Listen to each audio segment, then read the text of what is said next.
Assalamualaikum warahmatullahi wabarakatuh. Perkenalkan, saya Arwa Fatimatu Zahra dengan nomor induk mahasiswa 2007016101 kelas Psikologi 4C, mata kuliah Perkembangan Anak dan Remaja Berkebutuhan Khusus. Baik, pada kesempatan kali ini saya ingin menjelaskan terkait dengan pengertian anak dan remaja berkebutuhan khusus, retardasi mental, dan cerdas istimewa. Baik, sebelum kita ke pengertian retardasi mental dan cerdas istimewa, perlu kita ketahui terlebih dahulu apa itu pengertian dari ARBK itu sendiri. ARBK atau anak dan remaja berkebutuhan khusus merupakan anak dan remaja yang tumbuh dan berkembang dengan berbagai perbedaan dengan anak-anak dan remaja-remaja pada umumnya. Istilah anak dan remaja berkebutuhan khusus tidak merujuk pada sebutan untuk anak dan remaja dengan kecacatan, namun merujuk pada layanan khusus yang diperlukan anak dan remaja berkebutuhan khusus. Setiap anak berkebutuhan khusus memiliki karakteristik yang berbeda-beda antara satu dengan yang lain. Anak dan remaja berkebutuhan khusus ini memiliki keterbatasan baik secara fisik, psikis, maupun secara akademiknya. Pengertian retardasi mental. Retardasi mental atau tunagrahita merupakan suatu keadaan penyimpangan tumbuh kembang seorang anak. Sedangkan peristiwa tumbuh kembang itu sendiri merupakan proses utama, hakiki, dan khas pada anak, serta merupakan sesuatu yang terpenting pada anak tersebut. Menurut Sumantri 2007, retardasi mental adalah suatu kondisi di mana perkembangan kecerdasan mengalami kendala atau hambatan, sebagai akibatnya maka tidak dapat mencapai tahap perkembangan secara optimal. Sedangkan menurut Lumban-Tobing 2006, retardasi mental adalah suatu keadaan perkembangan mental yang terhenti atau tidak lengkap, terutama ditandai dengan adanya gangguan keterampilan baik kecakapan ataupun skill selama masa perkembangan, sehingga berpengaruh dalam seluruh taraf intelijensi, yaitu kemampuan kognitif, verbal, motorik, maupun sosialnya.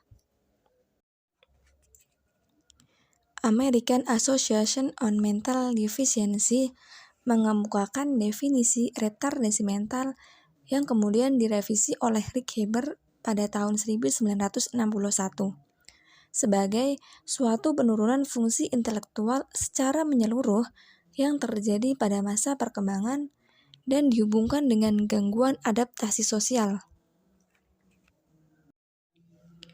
Terdapat 3 hal penting yang merupakan kata kunci dalam definisi ini, yaitu penurunan fungsi intelektual, adaptasi sosial, dan masa perkembangan. Penurunan fungsi intelektual secara umum menurut definisi dari Rick Heber diukur berdasarkan tes intelijensi.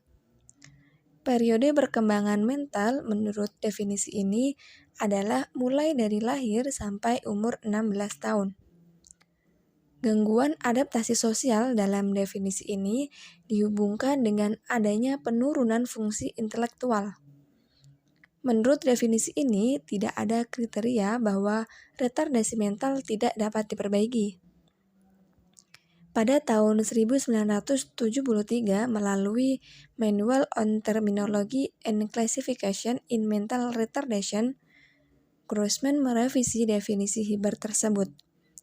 Menurut Grossman, retardasi mental adalah penurunan fungsi intelektual yang menyeluruh secara bermakna dan secara langsung menyebabkan gangguan adaptasi sosial dan bermanifestasi selama masa perkembangan.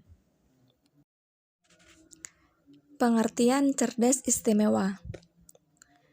Kecerdasan sering didefinisikan sebagai kemampuan untuk memperoleh dan menggunakan pengetahuan, memecahkan masalah dan berpikir rasional dalam hal yang abstrak dan beradaptasi dengan situasi baru.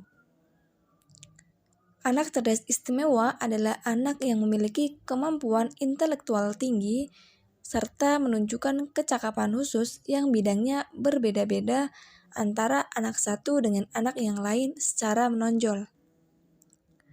Para ahli psikologi meyakini bahwa kecerdasan adalah potensi yang bersifat bawaan atau nature dan lingkungan atau nurture.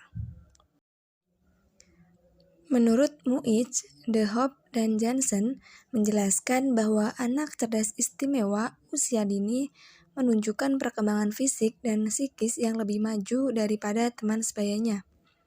Hal ini tampak pada kemampuan bahasa, imajinasi, sosial, serta motoriknya. Van Til dan Wittiorini 2014 menjelaskan bahwa pada usia 2,5-4 tahun, anak cerdas istimewa akan menunjukkan gejala perkembangan kognitif lebih maju dari teman sebayanya.